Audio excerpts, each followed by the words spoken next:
Hey everyone, I'm so glad you're here to join us. We are talking about senior living options in the Philadelphia suburbs, everything from 55 plus communities, ranchers, condos, and then Lindsey's an expert in assisted living. So I'm Rob Lawrence with VRA Realty, and Lindsey? I'm Lindsey Poeth, Oasis Senior Advisors owner, and I cover the mainline area, all of Delaware County, Chester County, Lower Montgomery County, so right out into the burbs. Yeah, that's exactly where I cover. So we're in the Philadelphia suburbs here. I do Chester County, Delaware County, Montgomery County, and Newcastle County, Delaware. And we're really focused on helping seniors transition from whatever it is, if it's like their family home, they're going to a 55 plus, or they're going from a 55 plus to assisted living. I know that's where you really come in. The goal for us is that we are going to be the one-stop shop for you in terms of helping you find the next place and sell your current home and make sure we get that fixed up, get all your stuff moved out, everything that you need. It's just a one-stop concierge. Exactly, because typically at this point, when something like this is happening, there's a lot of other aspects going on to make it really stressful. So our job is to really take some of that stress out of the situation and be your experts guiding you. I know. I just had a client that was dealing with a parent that was suffering from dementia and also getting scammed. And they really were struggling with what do I do? Like, I'm just so stressed out. Who will help me? Like, how do I do this on my own? And they're trying to lift it. I said, listen, I have experts. Talk to me. That's right. You know? So today I'm excited to go over the different senior living options in the Philadelphia suburbs. I'm talking about the different ways we can help people depending on what stage they're in. And I'm really interested in learning a lot about the assisted living stuff that I know you use. And I'm passionate about it, so can't wait to talk about it. Yes. Awesome. Okay, cool. So on my end, I'm handling the 55 plus, ranchers, condos, those kinds of things. There's a ton of 55 plus communities in the Philadelphia suburbs. And we've actually put together a resource on our website. So I want people to know they can reach out to us. Like, this just isn't a video us talking to you. We really want to have conversations with you and help you. I mean, that's really our business. Everyone's situation is super specific, whether it's the budget, location, the type of care that they need at this point. So we want to make sure that we're addressing all of those specific to that family. I think it's great. Like, obviously we were meeting with some people, they're deciding whether they're going to stay in their home with in-home care, if they're going to go to an assisted living or an active living, and how they're going to pay for it. So it's all a lot of moving pieces. So again, you engage an expert and they can help. So I help on the 55 plus communities, ranch homes, condos, and I can set up searches specific to your criteria for that. So that's just like, that's easy. You know, we have like I said, we have a comprehensive list on the website for 55 plus communities. In the different counties, Chester County, Delaware County, Montgomery County. So whatever county you're looking to live in a 55 plus, we have a list of all of them. Perfect. Just at people's fingertips. So I guess but the problem is, I guess with a lot of 55 plus or a ranch or a condo, the people may have to consider in-home care for certain situations. That's right. At some point, as we age, which invariably we do, we often need help. And it's usually a topic we're not super comfortable talking about because that means, we're talking about mortality and aging and nobody likes that idea because we want to remain as independent as possible. We all do. Right. So we tend to not have that conversation. But invariably, most of the time, we have people who no longer can stay at home by themselves. So we have a bunch of options. We can bring in-home care into the home. They usually have minimums where it's 3 or 4 hours at a time, and maybe about 16 hours a week is usually on the minimum side of things. And those are agencies that are licensed, bonded, insured. Now, if that starts to max out, or even if within home care, it's not safe, maybe there are a lot of steps in the home and it gets difficult to navigate.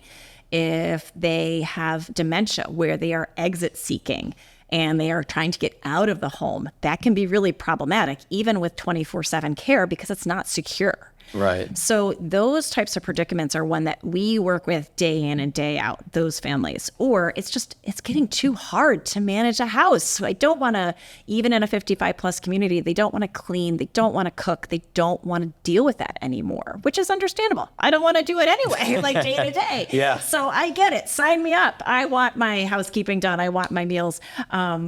But it's still a very hard transition. So Absolutely. That's where we come into play and try to educate families on what those options are. And every path has a pro and a con. So our job is to, again, educate. Here are the here's all the positives of staying home. But here are the drawbacks, and here's what this means. And here are the values of moving into a community and the pros and cons around that. Right. So I guess with the senior living options, there's like different levels, right? There are. And that is actually a lot of our conversations, usually the first 20, 30 minutes are about educating about exactly that. What's the lay of the land? Right. So you have anything from a continuing care retirement community. Those are CCRCs. These are ones in the Philadelphia suburbs. We have Simpson House, that's in Philadelphia. We have, what do we have? Riddle Village over in Media. We have White Horse Village in Newtown Square. They're everywhere, but are they appropriate for everybody? That's a part of the conversation. In the CCRCs, they have everything from independent living, typically through skilled nursing. So the idea is once you move in from an independent standpoint, you stay there till end of life. They like I think my grandparents were in something like that. They had like a cottage. You got it. But then if like they got too sick to really stay alone in the cottage, they would go into like the apartment building where there was like Yep, and then eventually to personal care or assisted living, and then memory care if need be, or skilled nursing. Yep. I remember seeing that, with my grandparents. I definitely experienced this with my grandparents. I swear I really got a heart to help people with this. And it definitely takes a special level of patience and care. And I know that's something you're really great at, sitting down and just... Again, hearing people. It's a hard conversation to have. Even if we get older, we still need to treat everybody with respect and dignity. And I think sometimes that gets lost. We think that, they're older, we need to help them make decisions. And while it might be sometimes the case, other times they're perfectly capable of making a decision. They just need to be educated. And so we want to make sure that we're educating our seniors as well, if we can. I think nobody wants to feel dismissed. Nobody wants to feel exactly, and we want to keep independent, right? That's the whole crux of as we age. Just as a tangent, we typically lose our ability to ambulate or walk as well as we used to. So we can't go as far without assistive devices. We need a walker. We need a wheelchair. Yeah. Then all of a sudden, we might not have the cognitive ability to drive anymore. So now we're taking away keys. So it feels like you're taking away my ability to go places. My friends aren't coming over like they said they would. I'm stuck in this house. Yeah. And now we start talking about assisted living, and now you're going to take the house away from me. Right. That's why we see a lot of behavior and attitudes of, I don't want to talk about it. You're trying to take things away. Right. Because that's they've been experiencing. Their world has gotten smaller and smaller. When in actuality, what we're trying to do is flip it. We're trying to give people in an environment that's safe, where they can still make choices and be as independent as they can be. Right. We take away the housekeeping for them. They don't have to be reliant on meals or other people. There's transportation to doctor's appointments. There's transportations to restaurants, to the mall, to feel like wherever they go. So that's important. And that's a mindset that we're trying to educate people. Yeah, I mean, I know especially like 55 plus communities, and I'm sure in the different like active living communities, it's like there's so many like activities and peers that are there. And I think, getting older, especially maybe if you're widowed, could probably be really lonely and really, you're just alone a lot. All the time. And actually that lack of engagement actually makes our cognitive decline go faster. So when you start to miss, and that's what we saw over COVID. So we have all these individuals who are now older, isolated, often widowed at home, and then they're fine, quote unquote, fine at the beginning of COVID. A year later, families are stopping by going, what happened? Ugh. Like why? And that's what we saw. We saw that lack of engagement.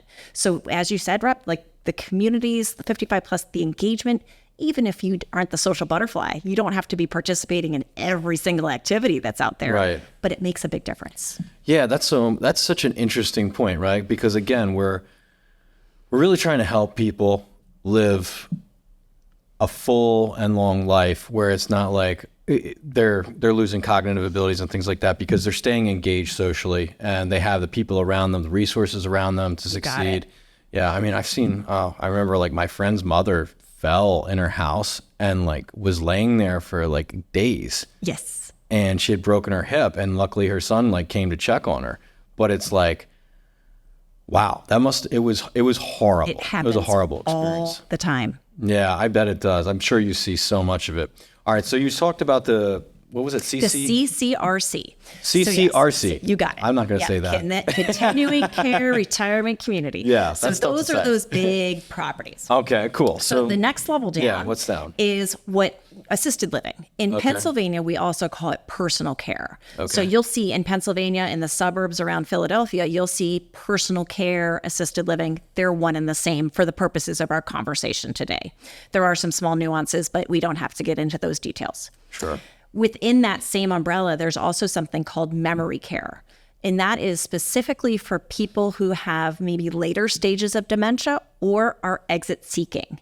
It's typically a part of the assisted living community, but it's secure. So visitors can come and go as they please, but the resident themselves cannot leave without being unattended. Right. I've heard horror stories like they lost them. That does happen. You don't want to lose Yes. Grandpa. I did have a resident walking down Route 1 at some point. So that was, Oh my goodness. yeah, he went to Wawa.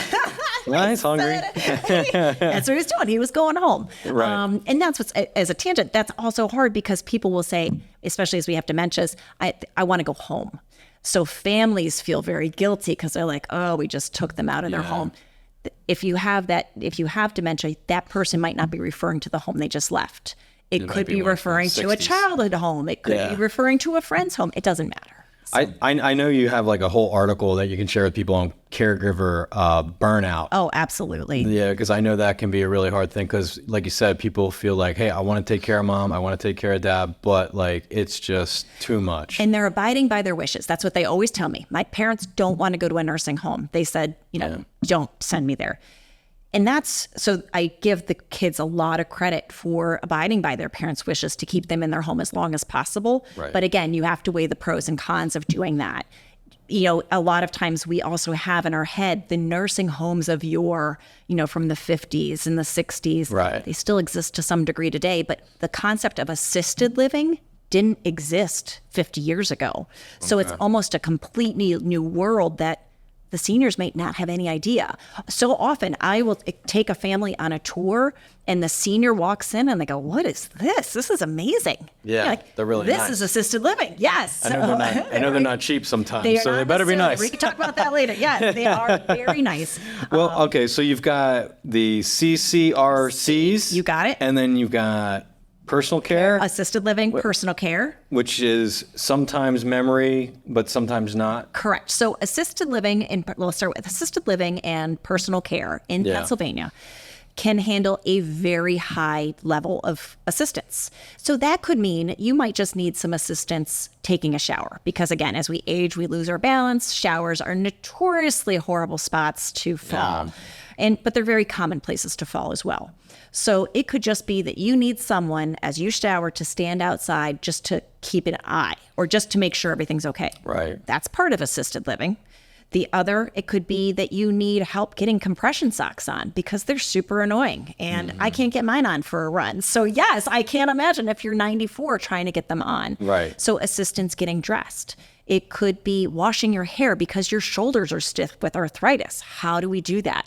So there's all types of degrees of assistance that falls into that assisted living. Gotcha.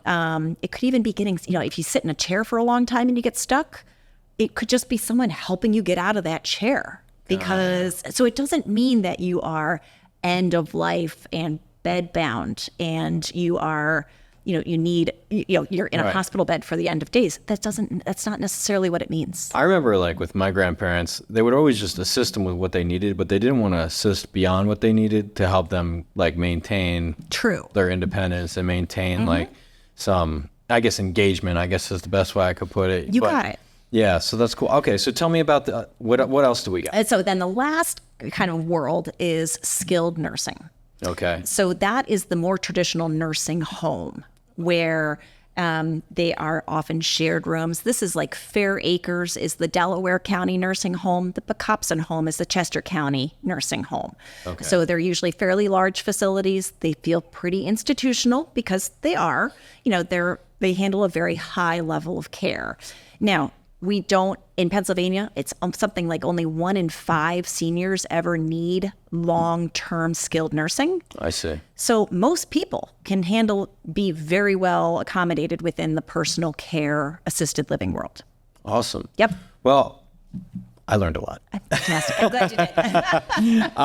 Awesome. Well, yeah, we're going to put our contact information down below. So feel free to reach out to us.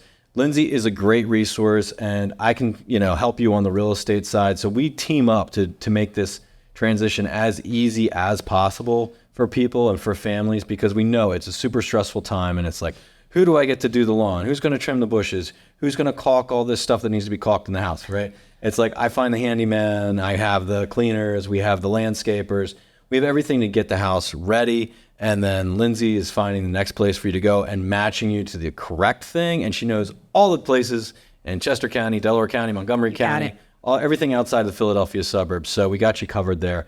And if you just need a resource, we're here to help you. Don't feel shy. Reach out. Yep. We want to hear from you. Awesome. Thank you, Lindsey. No, thanks so much, Appreciate Rob. you. Appreciate it.